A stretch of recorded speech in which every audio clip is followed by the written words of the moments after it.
So, where does regime change fall? Because when I look at something like Venezuela, if I was to look at this as America first, it sure seems, I'm not saying it's good or bad, but it sure seems like America first.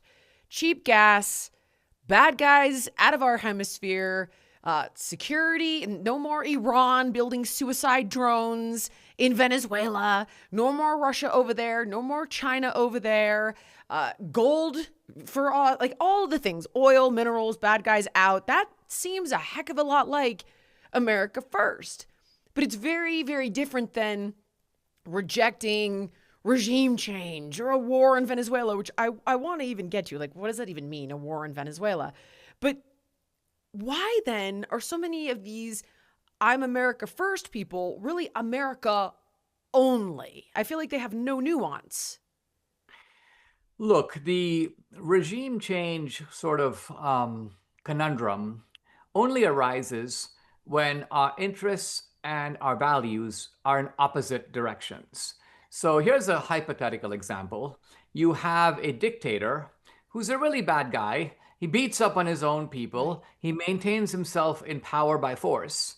But he's a great friend of America.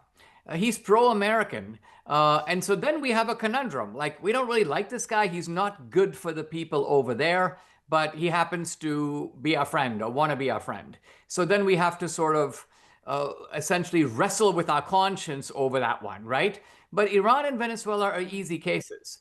They're really bad guys in charge. They're really bad for the people in those countries. It would be really good for the Venezuelans to topple the Chavistas. It would be really good for the Iranians to get rid of the mullahs. And it happens to be overwhelmingly in our interest. So these are really easy cases. Now, even once you've established that regime change would be good, that doesn't settle the question of how much should we commit to it. Should we commit $1? Right. Should we commit diplomatic aid? Should we commit CIA advisors? Should we send 4 SEAL teams?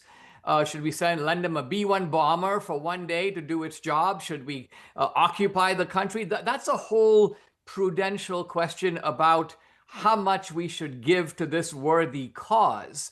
But I think what makes people like Dave Smith and the others strange is that they purport to be libertarians. Oh, we care about freedom. We believe in human freedom. And I'm saying, all right, you have in Venezuela 25 million people yearning for freedom. You have in Iran 90 million such people, right? And you're against, quote, regime change. Well, what if we could achieve regime change by spending $1? Would you do it? Is $1 worth the freedom of like 27 million Venezuelans?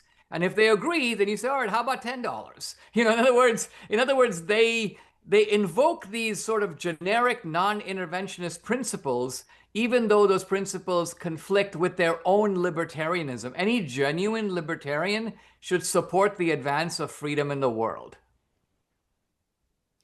I want to walk this back for a second because whenever regime change comes up, everybody talks about Iraq and Afghanistan.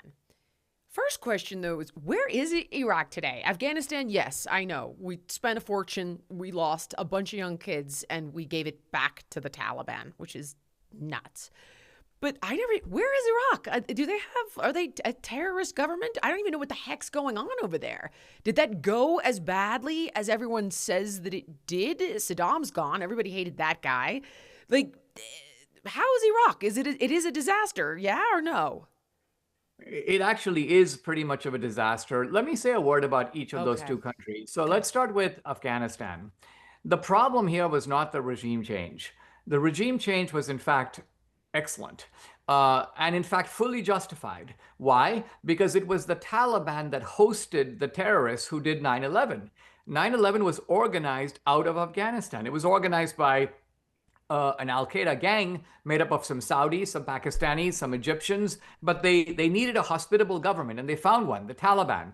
So the United States had every right Right. to strike at the Taliban, drive them out of power. So the mistake came after the regime change. We expelled the Taliban, and if we were smart like the British were for centuries or the French, What we would have done is we would have gone in and found some rival tribes that hated the Taliban and basically said, these are the bad goons who are anti-American, and we have kicked them out. And guess what? The country is now yours for the taking. So we realize that you too are goons, but you can be good tribal goons who are pro-American. We're not going to tell you how to organize your society or how to run your schools, but we are going to demand that you be pro-American, and that's all we're going to ask. And then we should have gotten out of there and empowered the Northern Alliance and these rival tribes to take over. Instead, because we listened to people like Condoleezza Rice and Colin Powell, we decided to go in there, and you have American, commanders trying to oversee the meeting of Afghan tribal leaders about,